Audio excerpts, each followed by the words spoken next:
Hi guys, I am Deepa Vashisht and welcome to my official channel. As all of you know, we have started a series about organic spectroscopy and organic spectroscopy में भी specially हमने NMR start किया है जिसकी already 3 video lectures जो हैं वो मैं ऑलरेडी अपलोड कर चुकी हूँ।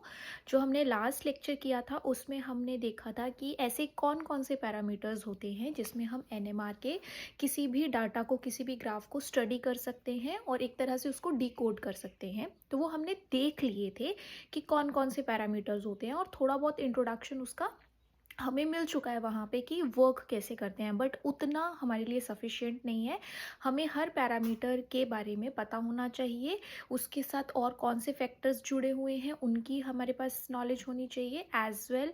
हम जैसे अगर मल्टीप्लिसिटी की बात की थी तो उसको कैलकुलेट कैसे करते हैं, उसके साथ फिर इंटेंसिटी रेशियो भी होती है, वो कैसे पता चलती है। तो ऐसे काफ़ी सारे फैक्टर्स हैं जो हर एक पैरामीटर के साथ जुड़े हुए हैं। सो अब हम उन पांचों पैरामीटर्स को वन बाय वन स्टार्ट करेंगे। सो यस, जो आज की हमारी लेक्चर है, जो आज का हमारा वीडियो है, उसमें हम नंबर ऑफ़ सिग्नल्स कैलकुलेट करना सीखेंगे। किस तरीके से हम चेक करते हैं कि हाँ इनका सेम आना चाहिए, इनका डिफरेंट आना चाहिए, उसके पीछे के क्या पैरामीटर्स होते हैं, क्या उसके प्रिंसिपल है, या फिर किन बेसिस पे हम चेक करते हैं, किन फैक्टर्स के बेसिस पे हम चेक करते हैं। तो नंबर ऑफ़ पैरामीटर्स के बारे में और एरिया रेशियो के बारे में आज हम देखेंगे आज के लेक्चर में with lots of examples. So without wasting any time, let's start the video. Hi guys, so last जो हमारे पास एनएमआर का लेक्चर हुआ था उसमें हमने एनएमआर के पैरामीटर्स के बारे में पढ़ा था। तो पैरामीटर्स जो थे वो मैंने आपको 5 तरह के बताए थे, ठीक है। 5 टाइप्स बताए थे पैरामीटर्स के: number of signals, area ratio, then multiplicity, and then हमारे पास था नेक्स्ट इंटेंसिटी रेशो जो मल्टीप्लिसिटी के साथ ही रिलेटेड था, या केमिकल शिफ्ट के बारे में बताया था, और लास्ट हमारे पास था वहाँ पे कपलिंग कांस्टेंट जो हमें स्टीरियोकेमिस्ट्री के लिए कहीं ना कहीं रिक्वायर्ड होता है, ठीक है। तो उसमें हमारे पास पैरामीटर्स का इंट्रोडक्शन तो कंप्लीट हो चुका था, बट मैंने जैसे बताया था कि इन पांचों पैरामीटर्स को वन बाय वन जानना बहुत ज़रूरी है। हमें पता होना चाहिए कि जो नंबर ऑफ़ सिग्नल्स है वो कैसे कैलकुलेट होते हैं, उसके पीछे जो नंबर ऑफ़ फैक्टर्स हैं वो क्या हैं जिसे हम कैलकुलेट करते हैं, क्योंकि काफ़ी सारे एग्ज़ाम्स में हमारे पास क्वेश्चन जो होता है वो नॉर्मली इस तरीके से आ जाता है कि हमें कोई मॉलिक्यूल दिया होता है और हमसे पूछा जाता है कि नंबर ऑफ सिग्नल्स कैलकुलेट करके बताओ। So yes, one by one हम स्टार्ट करेंगे। दैट्स वाई आज जो है वो हम पढ़ेंगे नंबर ऑफ सिग्नल्स वाले पैरामीटर से रिलेटेड जितने भी फैक्टर्स हैं उन सब के बारे में, नंबर ऑफ सिग्नल्स। तो हमें ये चीज़ तो पता है कि नंबर ऑफ सिग्नल्स जो है वो हमें किसके बारे में बताता है, वो हमें ये बताता है कि कोई भी मॉलिक्यूल है, सपोज जैसे हमारे पास ये मॉलिक्यूल है CH3। तो इस मॉलिक्यूल में जैसे अगर मैं ओपन करके लिखूं तो इस कार्बन के साथ 3 हाइड्रोजन अटैच्ड है, चौथा बॉन्ड कार्बन के साथ है, और सेम जो दूसरा कार्बन है उसके पास भी 3 हाइड्रोजन है और चौथा बॉन्ड कार्बन के साथ है। तो ऐसा करने से जो मेरे पास ये CH3 वाले 3 प्रोटॉन्स हैं ये, और CH3 वाले 3 प्रोटॉन्स हैं ये सारे इक्विवेलेंट हैं। तो इक्विवेलेंट होने का मतलब क्या है कि यहाँ पे 6 प्रोटॉन्स हैं और वो 6 प्रोटॉन्स आपस में सेम है, इक्विवेलेंट है। दैट्स वाई अगर आपसे पूछा जाएगा कि प्रोटॉन एनएमआर में कैलकुलेट करके बताओ कि कितने सिग्नल बनते हैं इस मॉलिक्यूल के, तो आपका आंसर होगा 1 सिग्नल। तो ये जो मैंने चीज़ देखी, ये चीज़ देखी किस फैक्टर के बेसिस पे, वो है मेरे पास यहाँ पे केमिकल एनवायरनमेंट। जो फैक्टर मैं चेक करती हूँ उसका नाम क्या है, केमिकल एनवायरनमेंट। तो केमिकल एनवायरनमेंट का क्या मतलब होता है, केमिकल एनवायरनमेंट का मतलब होता है कि किस तरीके की कनेक्टिविटी है। अगर जैसे मैंने यहाँ पे देखा कि ये कार्बन था, तो इस कार्बन के साथ 3 हाइड्रोजन जुड़े थे, चौथा बॉन्ड कार्बन के साथ था। तो वही चीज़ मैंने यहाँ क्या देखी कि जो दूसरा कार्बन है उसमें भी 3 हाइड्रोजन के बॉन्ड आपस में जुड़े हुए हैं और चौथा बॉन्ड कार्बन के साथ है। तो जैसा केमिकल एनवायरनमेंट इस CH3 का है वैसा ही केमिकल एनवायरनमेंट दूसरे CH3 का है। तो अगर ये बिल्कुल अपने आसपास जो इलेक्ट्रॉनिक एनवायरनमेंट है, जो बॉन्डिंग इंटरेक्शंस है, लाइक केमिकल एनवायरनमेंट का मतलब केमिकल बॉन्डिंग से है, जो इलेक्ट्रॉनिक इंटरेक्शंस हैं, जैसा एनवायरनमेंट इसको अपने आसपास मिल रहा है वैसा ही इन हाइड्रोजन्स को भी मिला, इन प्रोटॉन्स को भी मिला। सो दैट्स वाई मैंने इन 6 प्रोटॉन्स को इक्विवेलेंट कहा। और जो भी केमिकली इक्विवेलेंट होते हैं, जो भी केमिकली इक्विवेलेंट होते हैं, उन सब का सेम सिग्नल आता है। तो ये एक क्राइटेरिया होता है हमारे पास। This is first criteria to check कि किस तरीके से हम नंबर ऑफ सिग्नल्स कैलकुलेट करते हैं। ठीक है, तो ये फर्स्ट क्राइटेरिया की बात होगी। इसके बाद हमारे पास केमिकली इक्विवेलेंट बात हमें समझ आ गई, बट जब हम उसको कहते हैं कि केमिकली नॉन इक्विवेलेंट है, तो वो हम किस तरीके से बताते हैं उसकी बात मैं यहाँ पे करती हूँ नेक्स्ट।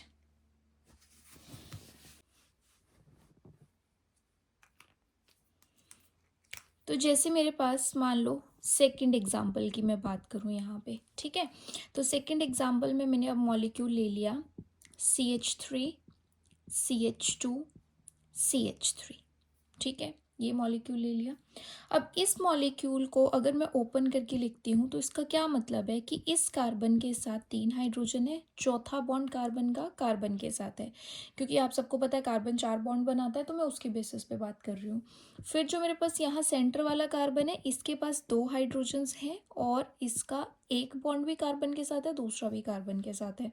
और यहाँ पे अगेन इस कार्बन के पास बाकी 3 बॉन्ड किसके हैं, हाइड्रोजन के हैं। तो इस तरीके का ये ओपन स्ट्रक्चर इस मॉलिक्यूल का हुआ। तो यहाँ पे मुझे जो केमिकल एनवायरनमेंट इन सर्कल वाले हाइड्रोजन्स का या प्रोटॉन का लग रहा है वो सेम लग रहा है। क्यों? जैसे मैंने लास्ट मॉलिक्यूल किया तो उस मॉलिक्यूल में भी क्या था कि इन प्रोटॉन्स को एक कार्बन के साथ अटैचमेंट थी और वो कार्बन आगे फिर एक कार्बन के साथ जुड़ा हुआ था, है ना। और यहाँ पे भी सेम वही है कि तीनों प्रोटॉन एक कार्बन के साथ जुड़ा है और वो आगे एक कार्बन के साथ जुड़ा हुआ है, और वो कार्बन दोनों के लिए है भी सेम। तो जैसा एनवायरनमेंट इन 3 प्रोटॉन्स को मिला CH3 के, वही एनवायरनमेंट इसको मिला। तो केमिकल एनवायरनमेंट, केमिकल बॉन्डिंग बिल्कुल सेम है। और अगर केमिकल बॉन्डिंग इन CH3 और CH3 के 6 प्रोटॉन की बिल्कुल सेम है, तो हम क्या कहेंगे कि ये जो 6 प्रोटॉन्स हैं इनका एक सिग्नल आएगा। बट इसके बाद जो मेरे पास यहाँ पे ये CH2 के प्रोटॉन्स हैं, ये इन CH3 वालों से डिफरेंट है। क्यों डिफरेंट है? क्योंकि देखो इस प्रोटॉन का बॉन्ड ऐसे कार्बन के साथ है जो आगे 2 कार्बन्स के साथ जुड़ा हुआ है, जबकि यहाँ के प्रोटॉन का कार्बन जो था वो आगे सिर्फ एक कार्बन के साथ जुड़ा हुआ है। तो ये चीज़ डिफरेंस क्रिएट करती है, आपको ये देखना है। सो दैट्स वाई हमारे पास यहाँ पे क्या देखने को मिला कि जो ये CH3 के प्रोटॉन्स थे ये आपस में इक्विवेलेंट हैं, बट CH2 वाले जो प्रोटॉन्स हैं उनका केमिकल एनवायरनमेंट डिफरेंट है, उनकी जो बॉन्डिंग है, केमिकल बॉन्डिंग, वो डिफरेंट है। और इसी रीज़न से हम इसका सिग्नल डिफरेंट लेंगे। तो यहाँ पे जो हमारे पास सिग्नल बनेगा वो ऐसे बनेगा, जो ये 6 प्रोटॉन CH3 के आए उसका एक सिग्नल, और जो 2 प्रोटॉन CH2 के आए उसका एक सिग्नल। तो अगर आपसे पूछा जाए कि number of signals in this molecule in proton NMR, हम सिर्फ प्रोटॉन NMR की बात कर रहे हैं, जो सेम प्रोटॉन्स हैं उनको एक कैटेगरी में रख रहे हैं, जो डिफरेंट है उनको एक कैटेगरी में रख रहे हैं। तो ऐसा करने से मेरा आंसर हो जाएगा यहाँ पे 2। तो ये मैंने किसके बेसिस पे देखा? अगेन मैंने केमिकल बॉन्डिंग के बेसिस पे देखा कि जैसा बॉन्ड इन प्रोटॉन्स का है, जैसा इनको आगे एनवायरनमेंट मिला है, क्या इनको भी वैसा मिला। तो अगर सेम होता तो डेफिनेटली मैं सबको फिर एक कैटेगरी में रखती, बट नहीं, CH2 का बॉन्डिंग डिफरेंट है, CH3 वालों का डिफरेंट था। सो दैट्स वाई मैंने यहाँ पे आंसर किया 2। ठीक है, अब नेक्स्ट देखते हैं।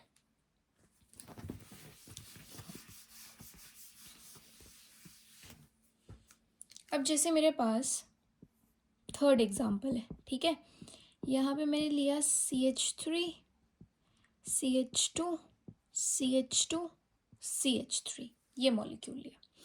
तो अब इस मॉलिक्यूल में आप क्या देख रहे हो कि इसमें अगर अगेन मैं ऐसे ओपन करके लिखूं तो मेरे पास ओपन स्ट्रक्चर ये CH3, ये CH2, then again CH2 and then CH3, ऐसे आएगा। तो ऐसा करने से अब अगेन वही हम देखेंगे केमिकल एनवायरनमेंट, तो ये जो CH3 है और ये जो CH3 है ये बिल्कुल सेम केमिकल एनवायरनमेंट फील कर रहे हैं। कैसे? इन तीन प्रोटॉन्स को अपने आगे जिस टाइप की बॉन्डिंग मिल रही है ना, जैसे नेबरिंग एनवायरनमेंट मिल रहा है, सेम इन तीन प्रोटॉन्स को भी बिल्कुल वैसा ही एनवायरनमेंट मिल रहा है। तो हम कहीं पे भी ये नहीं कह सकते कि ये CH3 इस CH3 से डिफरेंट है, नहीं, ये डिफरेंट सिमिलर है। और अगर ये हमारे पास 6 प्रोटॉन सेम है तो इन 6 प्रोटॉन्स का हमारे पास आएगा एक सिग्नल। उसके बाद ये जो मेरे पास CH2 है और ये जो CH2 है ये दोनों आपस में सेम है। CH3 वालों से तो डिफरेंट है लेकिन आपस में क्या है, सेम है। क्योंकि इस प्रोटॉन को जैसा बॉन्डिंग मिला कि इस प्रोटॉन को एक कार्बन के साथ था, उसके आगे CH3 है, उसके आगे CH2 है, सेम इस वाले कार्बन के प्रोटॉन को भी वही मिला।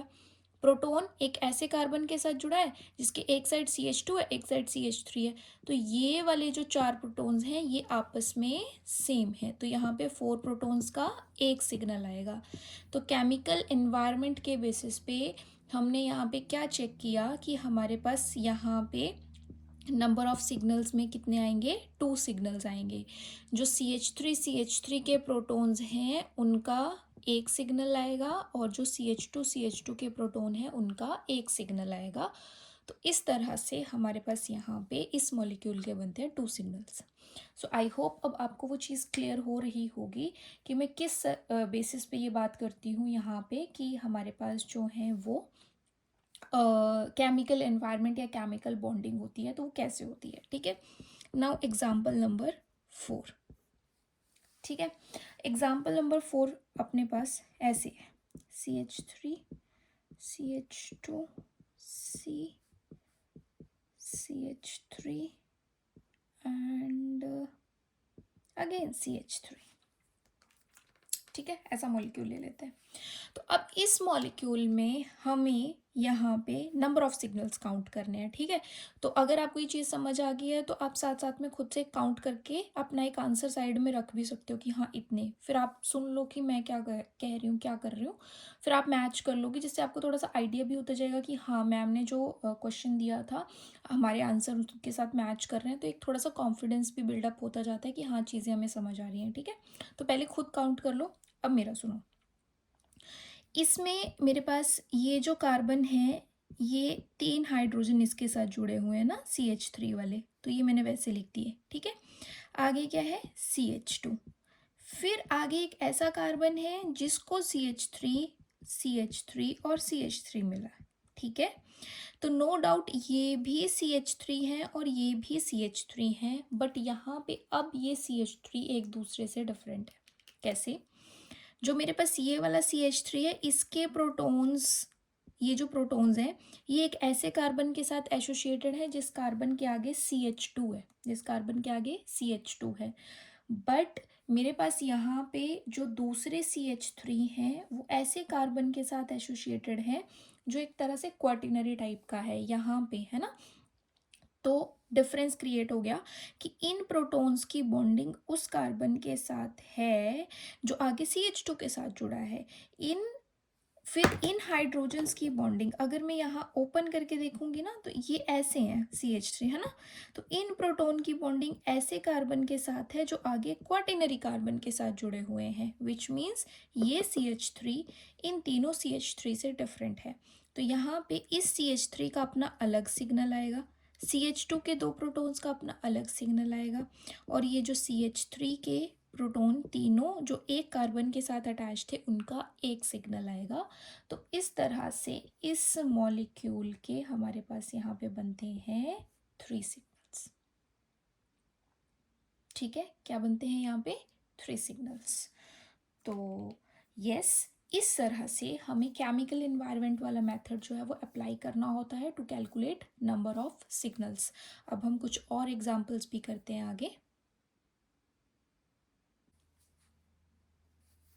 Okay, so there are some examples जिनको हम ट्राई करते हैं। तो यस, जैसे ही मैं इनके आंसर्स अभी बोलती जाऊंगी, एक्सप्लेन करती जाऊंगी, कोशिश कीजिए कि आप उससे पहले अपने सॉल्व कर लें ताकि आपको थोड़ा आइडिया से लग जाए और एक प्रैक्टिस ही हो जाए कि जो अभी तक हमने सीखा है वो आप अप्लाई कर पा रहे हैं या नहीं।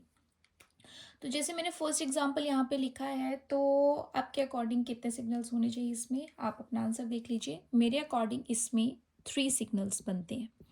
3 सिग्नल्स कैसे? ये जो सेंटर वाला CH2 है ये इन दोनों CH2 से डिफरेंट है, ठीक है। तो सेंटर वाले CH2 की जो बॉन्डिंग है वो इनके जैसे नहीं है, थोड़े अलग हैं। इन CH2 को अपने कॉर्नर पे CH3 मिल रहा है, इस CH2 को नहीं मिल रहा, दैट्स वाई ये डिफरेंट है। ये दोनों आपस में सेम है, तो इनका आ गया सेकेंड नंबर का, और CH3 बिल्कुल केमिकली इक्विवेलेंट है, दैट्स वाई इनका आ गया थर्ड सिग्नल। तो 3 सिग्नल्स बनते हैं।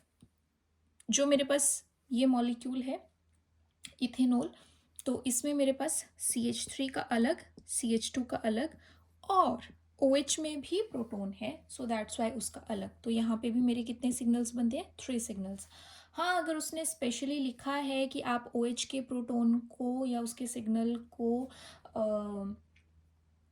एक्सक्लूड कर सकते हैं यहाँ पे, क्योंकि जनरली इसका जो सिग्नल होता है वो ब्रॉड आता है, ठीक है।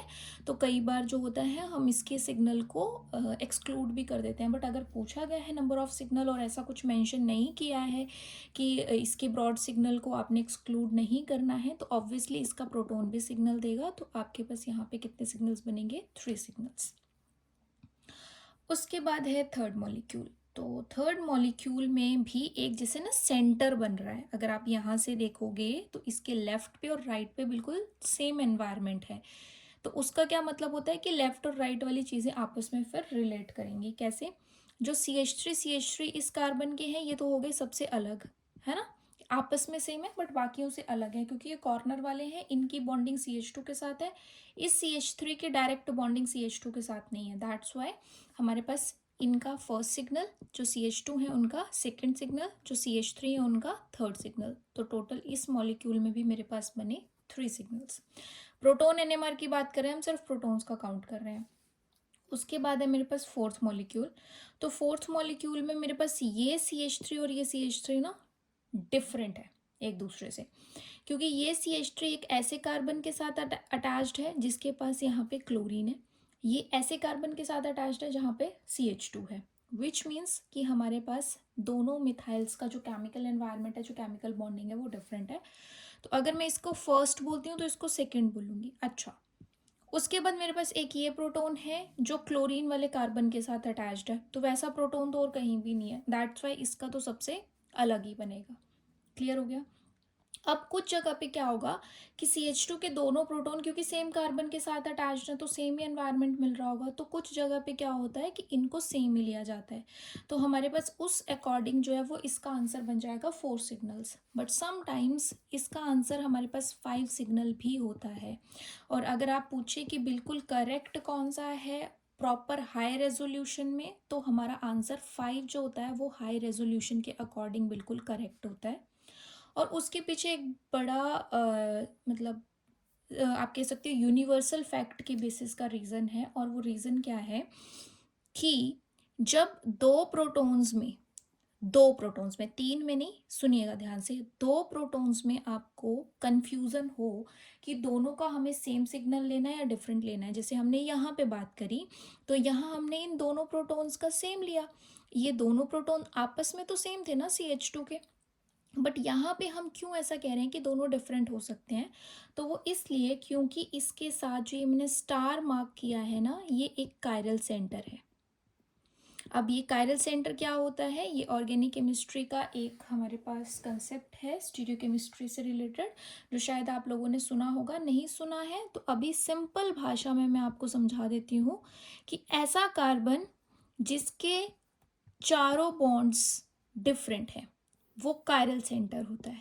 उस कार्बन को हम कायरल सेंटर कहते हैं जिसके चारों बॉन्ड्स डिफरेंट हों, जिसमें हमारे पास चारों यहाँ पे ग्रुप्स या एटम्स या जो भी बॉन्डिंग है वो एक दूसरे से मैच नहीं करेगी, तो वो कायरल सेंटर होता है। तो अभी यहाँ पे अगर मैं इस कार्बन का देखूँ तो इस कार्बन के पास एक क्लोरीन है, एक हाइड्रोजन है, एक मिथाइल ग्रुप है, और एक मेरे पास इथाइल ग्रुप है CH2CH3 वाला। तो इस बेसिस पे मैं कह सकती हूँ कि ये कार्बन कायरल सेंटर में है, क्योंकि इसके चारों बॉन्ड्स एक दूसरे से मैच नहीं करते हैं, चारों डिफरेंट हैं।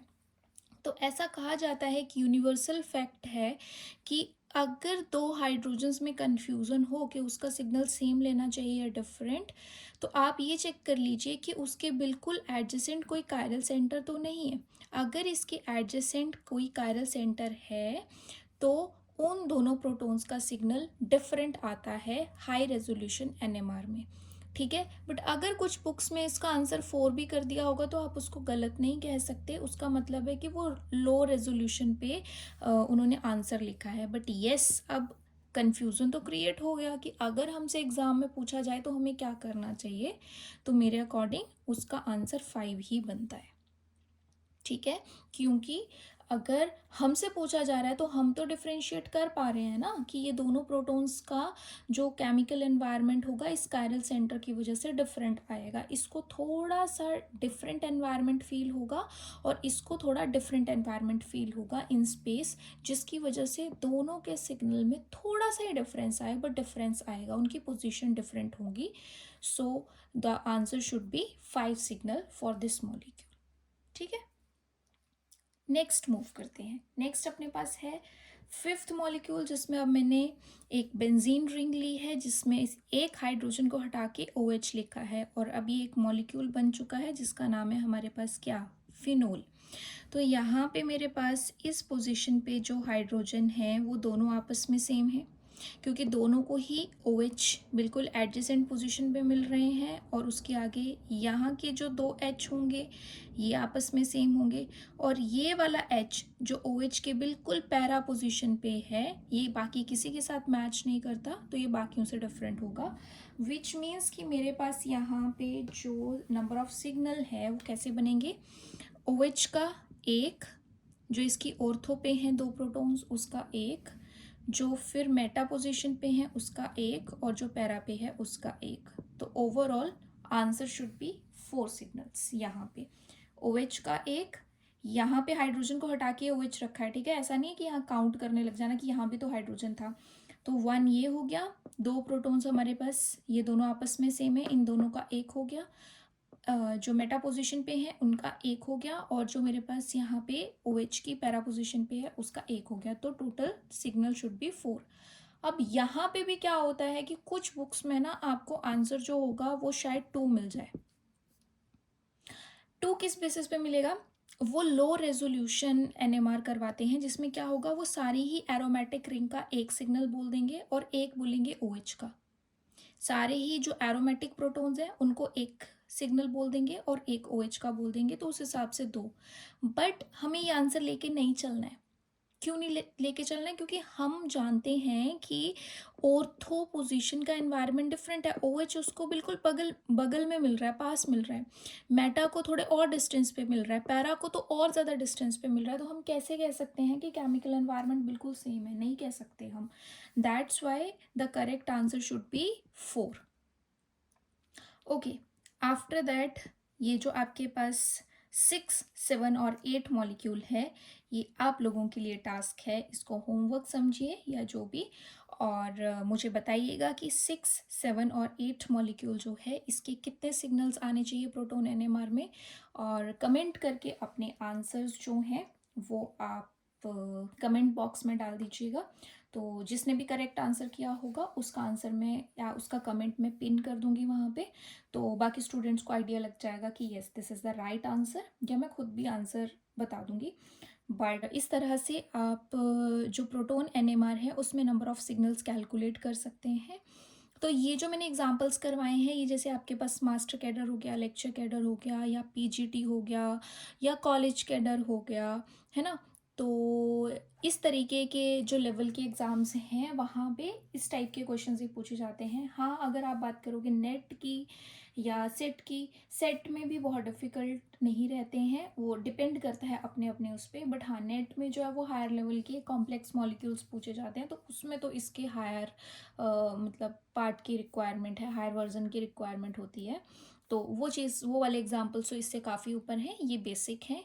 तो जिन एग्ज़ाम्स को मैंने मेंशन किया है उनके लिए तो ये इनफ है। इस तरीके की एग्जाम्पल्स की आपको प्रैक्टिस करनी है। तो ऐसे एग्जाम्पल्स अगर आप करेंगे तो आपका नंबर ऑफ सिग्नल्स कैलकुलेट करने वाला क्वेश्चन जो है वो फिर गलत नहीं होगा। ओके, तो यस, ये हमारे पास हो गया यहाँ पे number of signals. I hope आपको ये समझ आ गया होगा और अब आप इस तरीके की एग्जांपल्स की प्रैक्टिस कर सकोगे। और अगर कोई डाउट होगा किसी भी एग्जांपल में कहीं पे भी, तो यस आप फिर मेरे से पूछ सकते हो कमेंट सेक्शन में। ओके, सो जो आगे के हमारे पैरामीटर्स हैं वो करेंगे हम अब नेक्स्ट वीडियो में। Area ratio, then very important chemical shift, then multiplicity, जो भी है वो नेक्स्ट लेक्चर में हम डिस्कस करेंगे। Okay, so bye bye and take care.